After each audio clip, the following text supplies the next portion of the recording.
Hi there, Frank Flegg here from Ethical Property Partners, where we help investors to make annual returns from their portfolios on a monthly basis. So in this sophisticated Saturday episode, I'm going to describe to you a transaction that came up in our deal surgery just this week. So on Tuesday this week, we all got together. We're now meeting face to face again after COVID. The whole community's coming back together. We're doing more joint ventures than we've ever done before, having had 18 months of not spending as much quality time with one another. And one of our sessions when we get together is a deal surgery, and people get to bring any deal that they've got that they're struggling to get over the line to the surgery. And as a group, we talk about our collective IQ being much bigger than any one individual. We then try and solve that problem. And so this was a real live case that came up on Tuesday this week. So the investor, Ethical Property Partners partner, came along and they've met with a vendor. It was a leaflet that had been delivered. The vendor responded. Now the numbers are these. So grab a pen and paper, grab your calculator, jot these numbers down, because then we're going to pause as we always do, and you're going to work out how to do the deal, and then I'll tell you how we came up with a solution that I'm confident will work for this investor. Well, for this investor and for the vendor. So the numbers are this. The vendor has a secured loan, so a mortgage if you like, first charge on the property of £25,000. So that's the first thing to consider. They need £25,000 in order to move. Second thing is the property is worth £120,000 when it's done up. So £120,000 refurbished value. So that's the GDV, gross development value of the property. It requires a £25,000 refurbishment in order to get it to that standard. So you could say it's worth 95 now. That might be a way of describing it, but it's not mortgageable now, and that's an important factor. And then the second part of the equation, if you like, is what's the vendor happy with? The vendor is happy to sell at £50,000. So that's £50,000 to their solicitor. Their solicitor will pay the mortgage off, the first charge, £25,000, and they'll end up with £25,000 themselves. So everything's hunky-dory, apart from a little fly in the ointment. The fly in the ointment is the vendor wants to go into council assisted accommodation. And the problem is the council won't look at them until they've sold their house. But they don't want to sell their house, and we've had this many, many times on EPP. They don't want to sell their house until they know they've got a place from the council, and that's the catch-22. So how do you solve that with the vendor? How do you buy an unmortgageable property for a brilliant price, £50,000, and it needs £25,000 worth of works doing to it? That's going to cost you 75, and then it's going to be worth 120. That's a £45,000 profit. That's a great deal in anyone's book. But how are you going to overcome those two obstacles? The vendor needing to get into council accommodation and you buying an unmortgageable property. That was the question posed to the group on Tuesday. Straight after the break, I will tell you how we came up with a solution that ticks both boxes.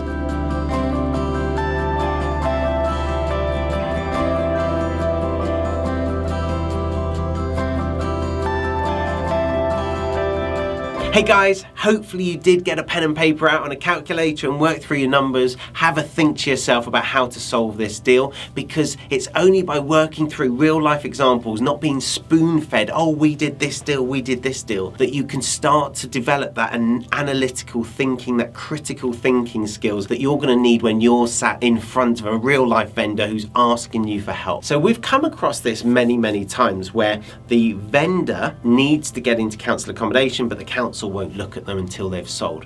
So the first thing that we suggested that the partner do is exchange contracts on the property. Create a memorandum of sale. The council are used to seeing those from estate agents. We have our own in-house estate agent, so we can put it on our letterheaded paper, etc. So the vendor can take that to the council and say, look, it's sold, as in the sale is going through. And then we're going to exchange contracts. Now, most people think you need a solicitor to exchange contracts. You don't at all. You can exchange contracts in a coffee shop. In fact, I've done that before a court case once. We felt that it would help our case if we exchanged contracts, and we did so. We exchanged contracts on £50. I gave him £50 £50, he gave me a contract and I gave him a contract. It's as simple as that. It was lawfully binding. We explained to the judge what had happened, etc. So you can exchange contracts on this without it costing you very much money at all. So what we proposed is that we exchange contracts and give a relatively short period of time to the vendor to complete. Now, you can tie this in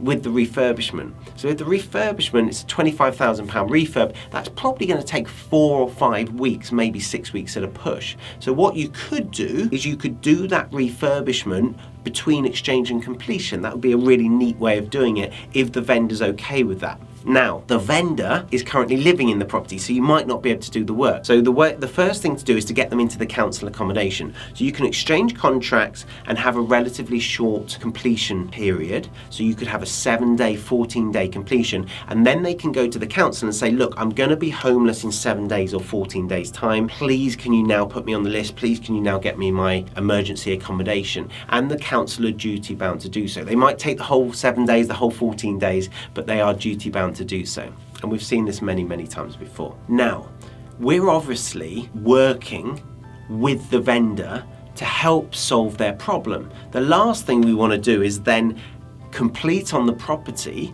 and I'll come on to how we complete in a minute, complete on the property and the vendor then be homeless if they've not had a property given to them by the council. So it's really important that you have high trust with the vendor and you explain to them that even after you've bought the property, you're not going to make them homeless. We run the Stepping Stones project. We're about helping homeless people. We don't want to create homelessness. And so what I've done previously is I've said to them, look, even if I buy the property, I'm a really sloppy landlord. I don't change the locks. In fact, you know, if you have 2 sets of keys and you want to give me 1 set on completion, that's fine. I'm not going to walk around the property and check all your stuff is out of it. You just take your time and you let me know when a good time for me to walk around the property would be. So if you need 5 days, 10 days, when the council are sorting out accommodation, because in that period, technically, they are homeless.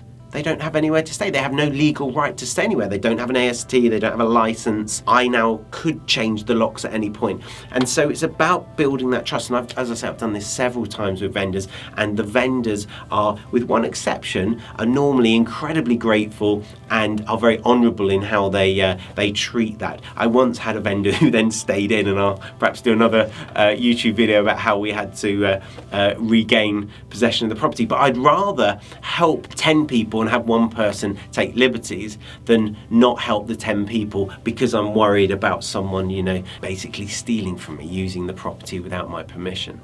So that's how you can solve the vendor's problem and help them into the council accommodation. Now, once they're in the council accommodation, you can actually be quite flexible in how you buy it, and they're probably not that fussed about what time period you buy the property in. Now, this is something that's really important in English law. In English law, an agreement between 2 parties can be dissolved or changed at any time with both parties' consent, and this is where trust between the 2 of you is really important. Now, the long and short of it is, if you've exchanged contracts to buy the property at £50,000, you can just step in and buy it at 50, one would hope. If you've got a £120,000 property that you can buy for 50k with 25 grand's worth of work, you can phone me up and I'll step in and buy it, or I'll step in and lend the money on it with a first charge, etc. You will get that money from a lot of places because it's such a good deal. So if the vendor holds you to the 7 or 14 day, which legally they can, now I've never had it where a vendor's, you know, been A, that switched on, and B, being that vindictive to penalise me when I've tried to help them, then at least you're protected. You're buying a property at significantly below market value. But what you're aiming to do here, and what I would explain to the vendor, is once you're into your council accommodation, we're actually going to extend that exchange of contracts. So what we're going to do is we're going to tear up that exchange of contracts and we're going to do a new exchange of contracts, which is going to give me 6 or 8 weeks to do the works.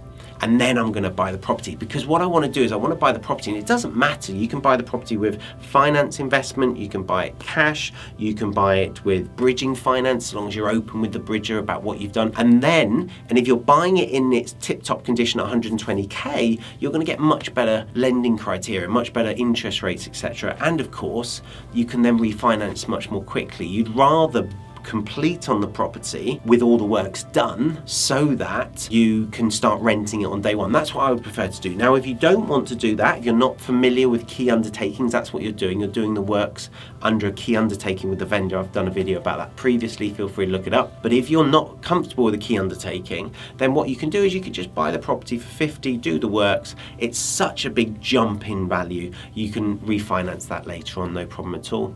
And so that's how we solved this particular deal for this investor, and I'll keep you posted on how he gets on with it.